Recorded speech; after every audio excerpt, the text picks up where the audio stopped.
Olá, boa noite. Eu sou Rosiane Kennedy e você confere conosco a partir de agora as notícias que circularam hoje nos corredores do poder. Ministro Dias Toffoli é eleito presidente do Supremo Tribunal Federal. Brasil tem 1.100 casos confirmados de sarampo. E as novidades das eleições 2018. Você confere tudo a partir de agora aqui, diretamente de Brasília, pela TV Brasil, pela Rádio Nacional e emissoras públicas de todo o país. Olha, a gente começa o programa hoje falando de eleições 2018 e de nossa programação especial para o período. A partir da próxima semana, a EBC, Empresa Brasil de Comunicação, numa ação inédita aqui, fará entrevistas com todos os presidenciáveis e envolvendo a cobertura da TV Brasil, da Rádio Nacional e da Agência Brasil. As entrevistas terão duração de 45 minutos e serão transmitidas ao vivo, simultaneamente, na TV Brasil, em tempo real, na Agência Brasil e em emissoras de rádio em rede com a Rádio Nacional AM/FM, rádios da Amazônia e do Alto Solimões. O sinal será disponibilizado para cerca de 6.000 emissoras de rádio de todas as regiões do país que quiserem retransmitir essas sabatinas. O foco das entrevistas será a apresentação de propostas dos candidatos em relação aos macrotemas do país, como saúde, educação, segurança pública, economia, mobilidade e combate à corrupção. Confira a nossa chamada. Sexta, dia 17, estreia a série de entrevistas com os candidatos à presidência da República. A cada programa, propostas e ideias diferentes para conquistar o seu voto. 5:30 da tarde. Ao vivo pela Rádio Nacional, Agência Brasil, TV Brasil e rede de emissoras públicas de todo o país. Eleições 2018. O caminho até o Planalto, na TV Brasil.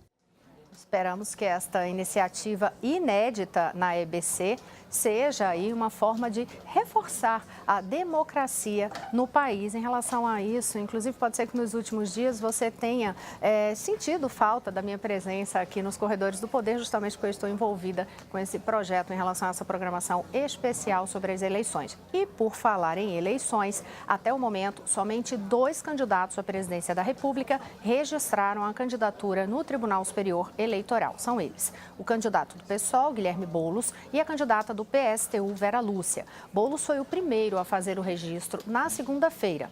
Sônia Guajajara será a candidata a vice. Ao solicitar o pedido de registro ao TSE, o candidato Guilherme Boulos informou que a coligação Vamos Sem Medo de Mudar o Brasil será formada pelo PSOL e o PCB. Na lista de bens declarados à Justiça Eleitoral, o candidato informou que possui patrimônio de R$ 15.400, valor cadastrado como veículo automotor terrestre. Sônia Guajajara declarou ter R$ 11.000 depositados em uma poupança. Guilherme Boulos nasceu na capital paulista, tem 35 anos, é filho de médicos e professores da Universidade de São Paulo. Ele é filósofo, psicanalista, professor e escritor. Começou a vida pública aos 15 anos, ingressando no movimento estudantil.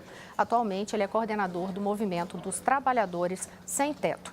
O PSTU não formou coligações para a corrida presidencial e a chapa tem como candidato a vice o professor Hertz Dias, também filiado à legenda criada em Aracaju, Vera Lúcia, que é a candidata do PSTU à presidência da República e já registrou. Ela tem 50 anos e é apresentada pelo partido como operária e ativista do movimento sindical. Ela é formada em Ciências Sociais pela Universidade Federal de Sergipe. Na declaração de bens apresentada à Justiça Eleitoral nesse registro de candidatura, ela informa ter apenas um terreno avaliado em R$ 20.000. Vera Lúcia se declarou preta no campo cor-raça do registro de candidatura e como ocupação informou ser professora de ensino médio. Hertz Dias diz ter uma casa no valor de R$ 100.000. O PSTU aprovou a chapa Puro Sangue em convenção nacional realizada em 20 de julho em São Paulo. Os 13 candidatos à presidência da República, aprovados em convenção nacional dos seus partidos, têm até o dia 15 de agosto, às 19 horas, para pedir o registro de suas candidaturas no TSE. quando a gente fala de chapa furo-sangue, só pela curiosidade aí para vocês, é quando a gente fala justamente de uma chapa que é somente com o próprio partido. E ainda sobre eleições, municípios de 4 estados brasileiros deverão contar com o apoio da Força Federal para garantir o livre exercício do voto, bem como a normalidade da apuração dos resultados das eleições gerais de 2018. Quem tem os detalhes é Roberto Fernandes, que fala conosco diretamente de São Luís do Maranhão. Boa noite, Roberto. Boa noite, Rosiane. 4 estados, Rio, Maranhão, Piauí e o Acre, vão receber tropas federais para garantir a tranquilidade das eleições em outubro. Serão contemplados 11 municípios no Acre, 41 no Rio, 72 no Maranhão e 114 no Piauí. Nas solicitações encaminhadas ao TSE, os juízes das zonas eleitorais citaram diversos casos de violência e tumulto em decorrência da disputa política. E segundo o Código Eleitoral, em se constatando a anormalidade da situação, cabe ao TSE requisitar o uso de forças federais para garantir ao cidadão o livre exercício do voto, assim como também a tranquilidade durante o processo de apuração. Agora, o TSE encaminhará os pedidos ao Ministério da Defesa, órgão que é responsável pelo planejamento e execuções das ações das Forças Armadas. Eu volto com você, Rosiane. A gente fala agora de mudança de comando no Poder Judiciário. O ministro do Supremo Tribunal Federal, Dias Toffoli, foi eleito hoje pelo plenário para ocupar o cargo de presidente da Corte a partir do próximo mês. A votação foi feita de maneira simbólica, já que o regimento interno do STF prevê a eleição do ministro mais antigo em atividade que ainda não tenha presidido o STF. Toffoli entrará ali no cargo que é atualmente ocupado pela ministra Carmen Lúcia, que está há 2 anos na presidência do STF, portanto, concluindo aí esse período de mandato. O novo vice-presidente será o ministro Luiz Fux. Eles tomarão posse no dia 13 de setembro e o mandato é de 2 anos. Após a votação, Dias Toffoli disse que terá grandes desafios à frente do judiciário brasileiro e elogiou a gestão da presidente Carmen Lúcia. Confira. A responsabilidade deste encargo é enorme. Os desafios são gigantescos. Mas se por um lado temos essa dificuldade, até pela gestão tranquila, firme que Vossa Excelência teve nesses 2 anos tão difíceis para a nação brasileira, com tantas demandas chegando a este Supremo Tribunal Federal e ao Conselho Nacional de Justiça, se o desafio é grande de substituir a Vossa Excelência nesta rotatividade, por outro lado, é muito facilitado. É muito facilitado porque tenho que dar aqui o testemunho de que nesses 2 anos que servi como vice-presidente, os nossos gabinetes, o gabinete da presidência e o meu gabinete sempre tiveram uma interação muito grande. O ministro Dias Toffoli tem 50 anos de idade e foi nomeado para o STF em 2009 pelo então presidente Luiz Inácio Lula da Silva. Antes de chegar ao Supremo, o ministro foi advogado-geral da União e advogado de campanhas eleitorais do Partido dos Trabalhadores. Olha, e já que a gente está falando de STF, é para lá que a gente vai para conversar com o repórter Paulo Leite, que está acompanhando a pauta da Suprema Corte hoje. Paulo, o STF vai decidir se há prazo aí para ressarcir cofres públicos em caso de improbidade? Já tem decisão disso? Explica para a gente qual é o cerne da questão. Tem sim, Rosiane. Boa noite para você, boa noite para todo mundo. O que teve aqui hoje foi uma virada de jogo, né? Até hoje cedo, o placar era de 6 votos a 2 pela fixação de um prazo máximo de 5 anos para entrar com ação de ressarcimento, né? Pedindo dinheiro de volta nos casos de improbidade administrativa. O que revelou, o que provocou essa reviravolta aqui hoje. 2 ministros que já tinham votado na semana passada, esse julgamento começou na semana passada, 2 ministros mudaram, melhor dizendo, o voto hoje. Mudaram o voto para dizer o seguinte: não tem prazo quando se trata de crime de improbidade administrativa com dolo, com intenção de ferir aí a administração pública, ferir o Estado, portanto. E o resultado final, esses 2 ministros mudaram o voto, outros 3 ministros votaram hoje e o placar se inverteu. Acabou em 6 votos a 5 por não fixar prazo, o que significa que o Ministério Público, por exemplo, pode levar 10, 20 até 30 anos para entrar com uma ação pedindo ressarcimento aos cofres públicos públicos nos casos de improbidade administrativa, mas só nos casos de improbidade administrativa com dolo, com intenção, portanto. Esse julgamento é também muito importante porque teve repercussão geral, ou seja, esse resultado vale para todo julgamento, todo caso, em todo o país. Rosiane, volto com você. Ok, Paulo, e um outro assunto que os ministros do STF têm de decidir é em relação ao reajuste dos próprios salários. O que é que está em questão?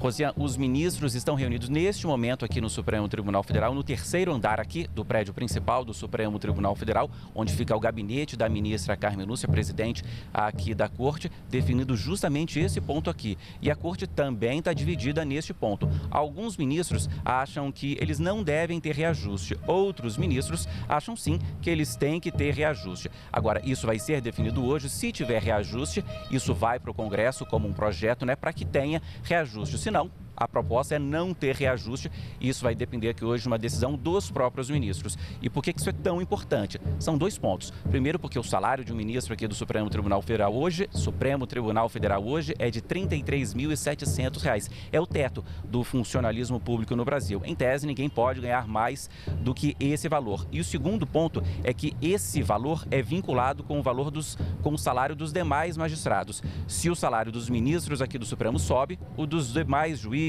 dos demais magistrados, também sobe. Rosiane, com você.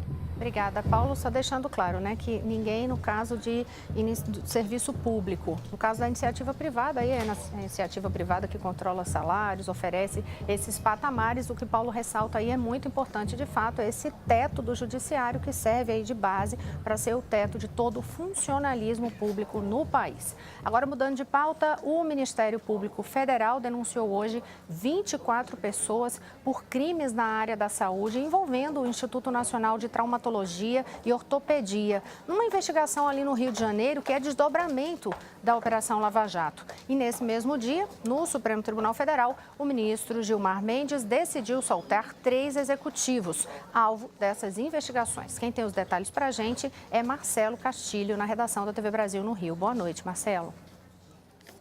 Boa noite, Rosiane. Boa noite a todos. O principal executivo da General Electric para a América Latina, Dauro Speranzini Jr., foi denunciado juntamente com outras 23 pessoas sob acusação de formação de quadrilha e fraude a licitações no INTO e também na Secretaria de Saúde aqui do Rio de Janeiro. Além de Speranzini, os empresários Miguel Skin e Gustavo Estelita também cumpriram prisão preventiva e foram soltos na decisão de ontem do ministro Gilmar Mendes, que foi divulgada hoje. Eles também estão entre esses denunciados pelos procuradores. A denúncia é desdobramento da Operação Ressonância, deflagrada no mês passado. Também são acusados o ex-secretário Sérgio Cortes e o ex-diretor do INTO, André Loiello.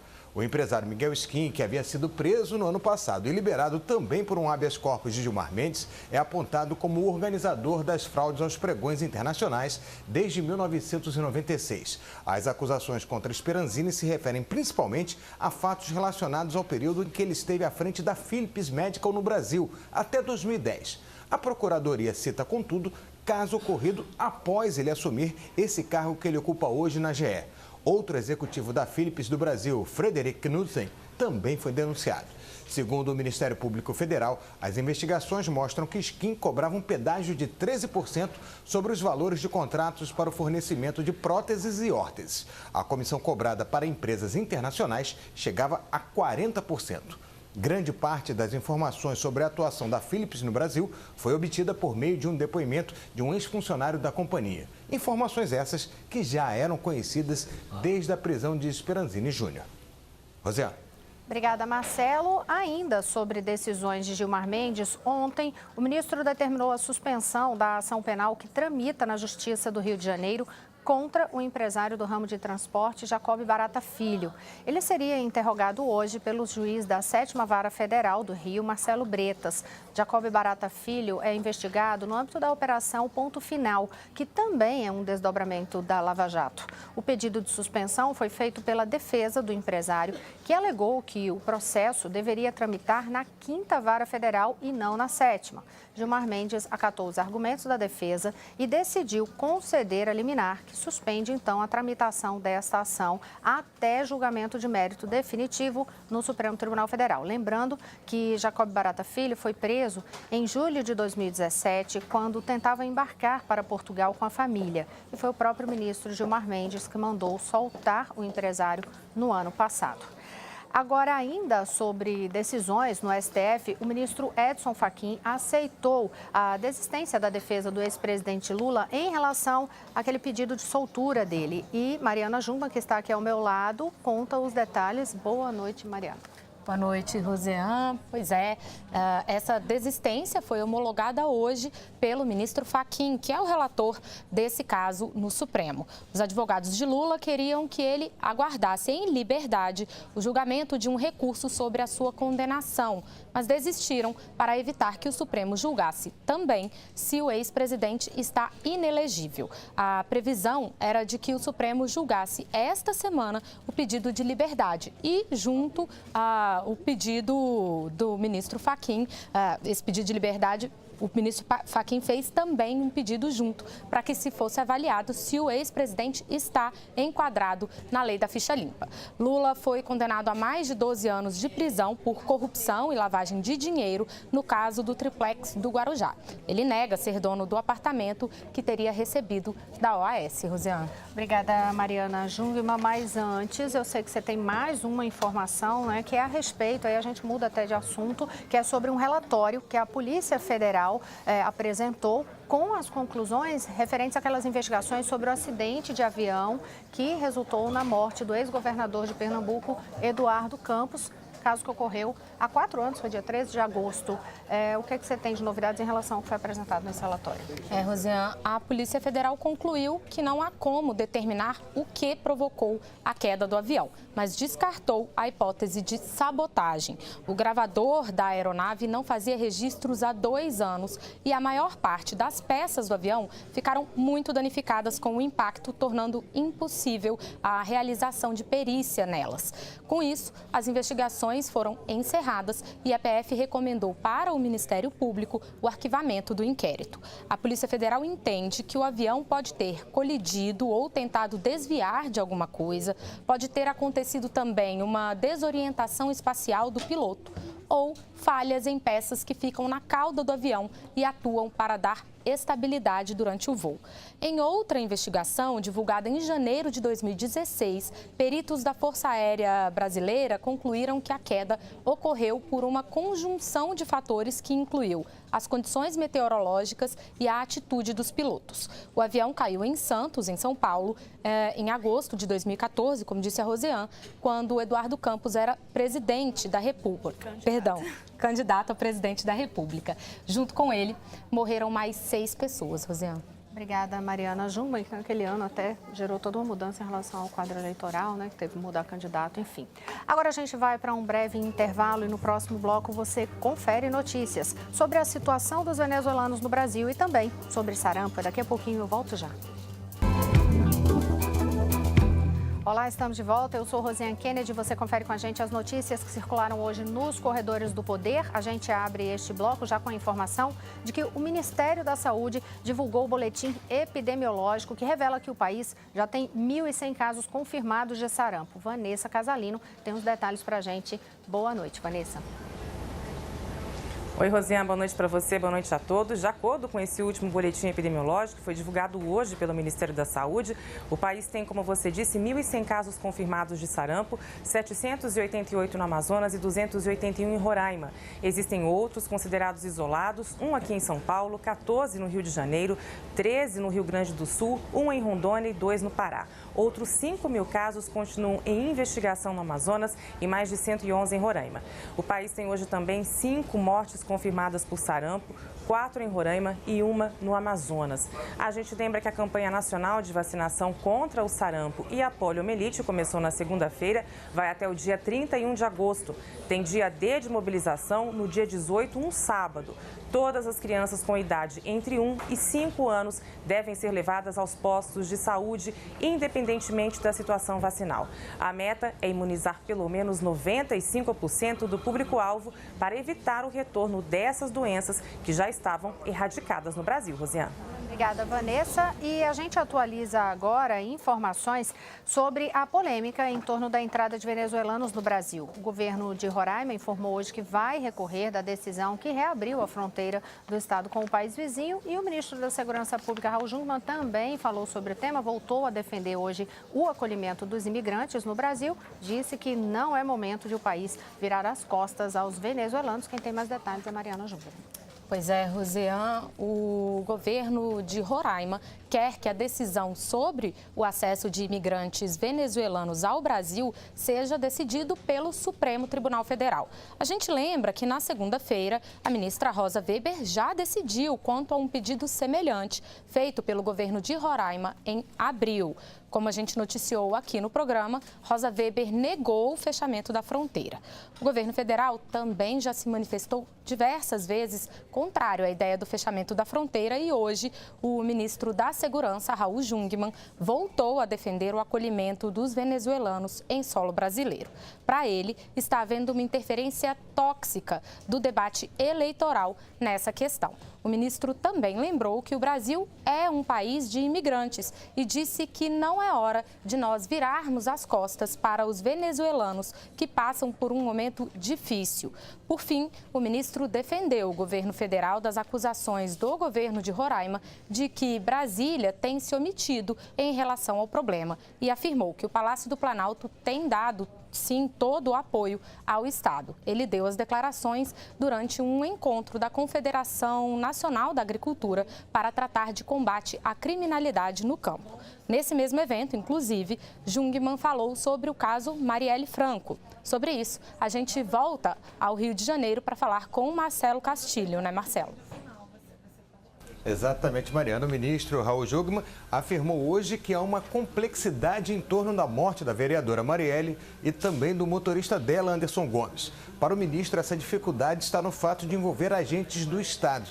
Quase 5 meses após os assassinatos e com as investigações em curso, Jungmann pediu paciência para as apurações.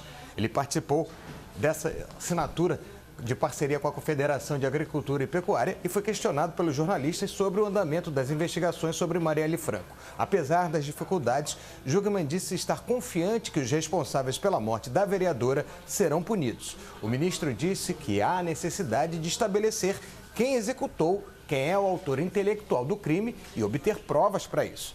Então, essa é a dificuldade que se tem. Já foram citados políticos, já foram citados membros de milícias e agentes públicos também. O que dificulta é a necessidade de ser feita essa comprovação.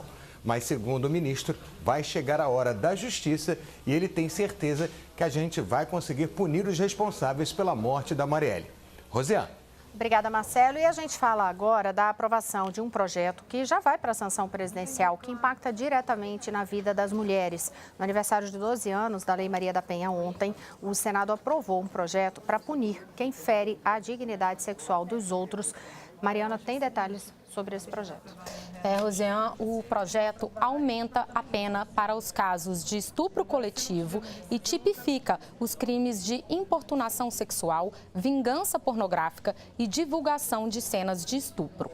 Para isso, vão ser alterados trechos do Código Penal. A importunação sexual tem a ver com os casos em que o criminoso se aproveita de situações para tirar proveito sexual da vítima sem o consentimento dela.